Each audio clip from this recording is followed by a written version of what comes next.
चक्राकारं महातेजः तन्मध्ये परमेश्वरी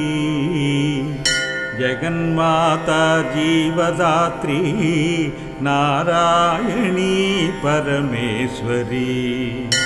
व्यूहतेजोमयी ब्रह्मानन्दिनी हरिसुन्दरी पाशाङ्कुशेक्षुकोदण्डा पद्ममालालसत्करा दृष्ट्वा त्वां मुहुर्देवाः प्रणेमुर्विगतज्वराः तुष्टुः श्रीमहालक्ष्मीं ललितां वैष्णवीं पराम् जयलक्ष्मी जगन्मातः जयलक्ष्मी परात्परे जय कल्याणनिलये जय सर्वकलात्मिके जय ब्राह्मी महालक्ष्मी ब्रह्मात्मिके परात्मिके जय नारायणि शान्ते जय श्री ललिते रमे जय श्री विजये देवीश्वरी श्रीदे जयर्धिदे नमः सहस्रशीर्षायै सहस्राननलोचने नमः सहस्रहस्ताब्ज पादपङ्कजशोभिते अणोरनुतरे लक्ष्मी महतोऽपि महीयसी अतलं ते स्मृतौ पादौ वितलं जानुनी तव रसातलं कटिस्ते च कुक्षिस्ते पृथिवीमता हृदयं भुवः स्वस्तेस्तु मुखं सत्यं शिरोमतौ दृश्यचन्द्रार्कदहनादिशः कर्णाभुजः सुराः मरुत्तस्तु तवोच्छ्वासा वाचस्ते श्रुतयो मताः क्रीडाते लोकरचना सखाते परमेश्वरः आहारस्ते सदानन्दो वासस्ते हृदयो हरेः दृश्यादृश्यस्वरूपाणि रूपाणि भुवनानि ते शिरोरुहाघनास्ते वै तारकाः कुसुमानि ते धर्माद्या बाहवस्ते च कालाद्या हेतयस्तव यमाश्च नियमाश्चापि करपादनखास्तव स्तनौ स्वहा स्वधा कानौ सर्वजीवनदुग्धदौ प्राणायामस्तव श्वासो रसनाते सरस्वती महीरुहास्ते गुरुहा प्रभातं वसनं तव आदौ दया धर्मपत्नी ससर्ज निखिला प्रजाः हृष्टात्वं व्यापिनी लक्ष्मीः मोहिनी त्वं तथा परा इदानीं दृश्यसे ब्राह्मी नारायणी प्रियशङ्करी नमस्तस्यै महालक्ष्म्यै गजमुख्यै नमो नमः सर्वशक्त्यै सर्वधात्र्यै महालक्ष्म्यै नमो नमः व्याससर्ज विराजं च ततोऽजं विष्णुमीश्वरम् रुदं तथा सुराग्रयाश्च तस्मै लक्ष्म्यै नमो नमः त्रिगुणायै निर्गुणायै हरिण्यै ते नमो नमः यन्त्रतन्त्रात्मिकायै ते जगन्मात्रे नमो नमः वाग्विभूत्यै गुरुतन्यै महालक्ष्म्यै नमो नमः कंभरायै सर्वविद्याभरायै ते नमो नमः जया ललिता पाञ्चाली रमातन्वै नमो नमः पद्मावती रमाहंसी सुगुणाज्ञाश्रियै नमः नमस्तुता प्रसन्नै वञ्चन्दयामास सौधरैः स्तावकामे भविष्यन्ति श्रीयसो धर्मसंभृताः विद्या विनय संपन्ना निरोगा दीर्घजीविनः पुत्रमित्रकलत्राढ्या भविष्यन्ति सुसंपदः पठनाश्रवणादस्य शत्रुभीतिर्विनश्यति राजभीतिः कदनानि विनश्यन्ति न संशयः मुक्तिं मुक्तिं भाग्यवृद्धि मुत्तमां च लभे नरः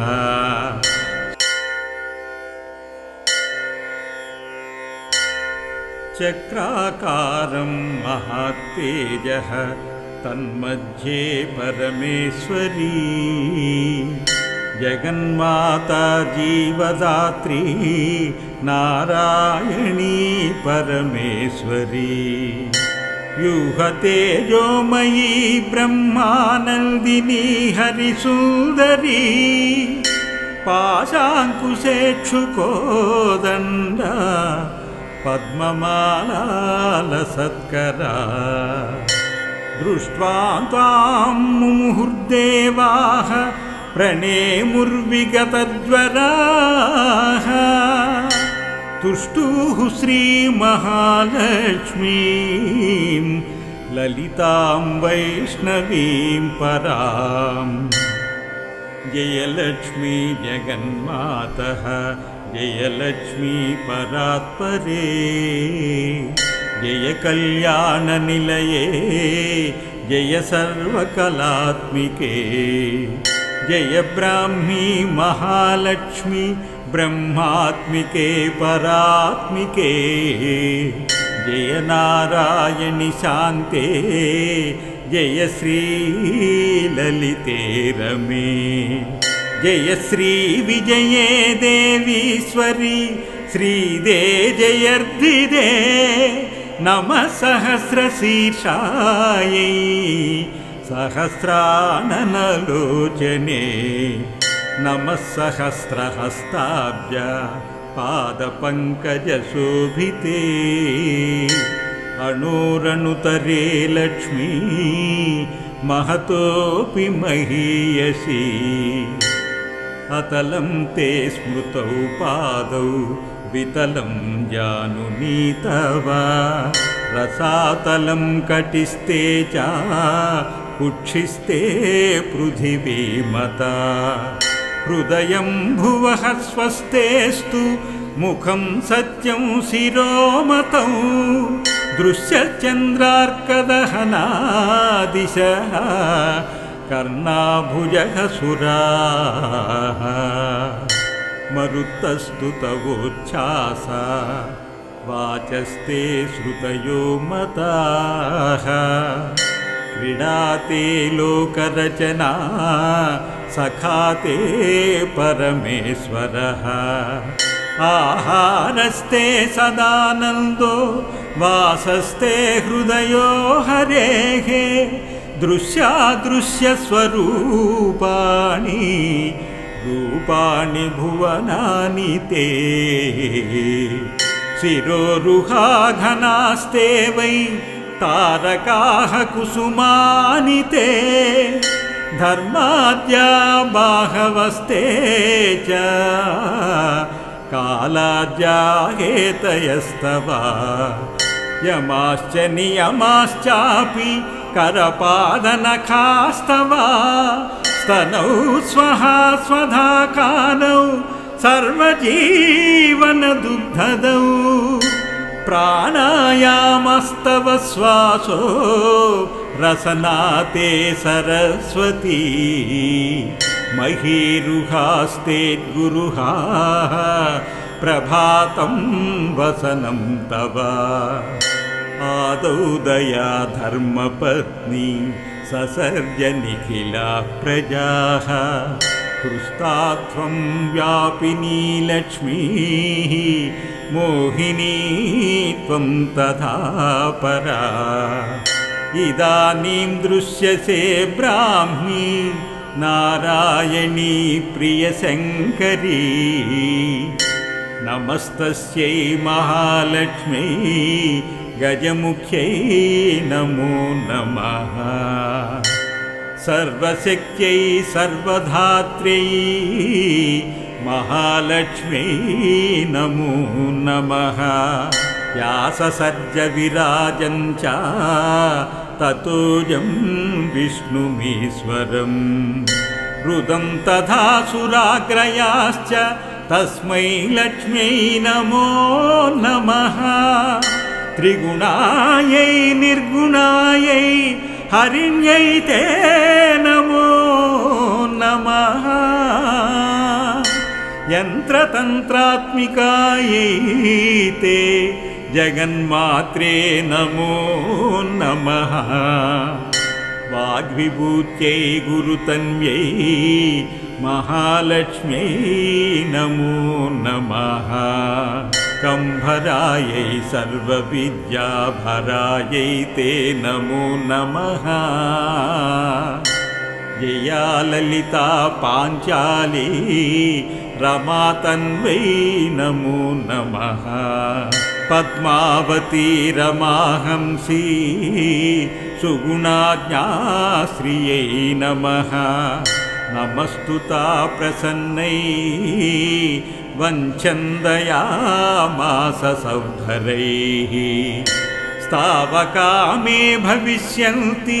श्रीयसो धर्मसंभृताः विद्या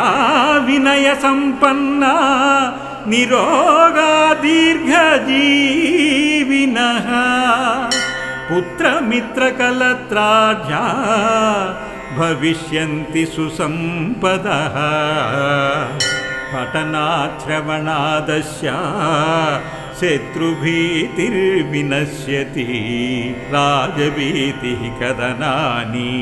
विनश्यन्ति न संशयः मुक्तिं मुक्तिं भाग्यवृद्धि मुत्तमां च लभे नरः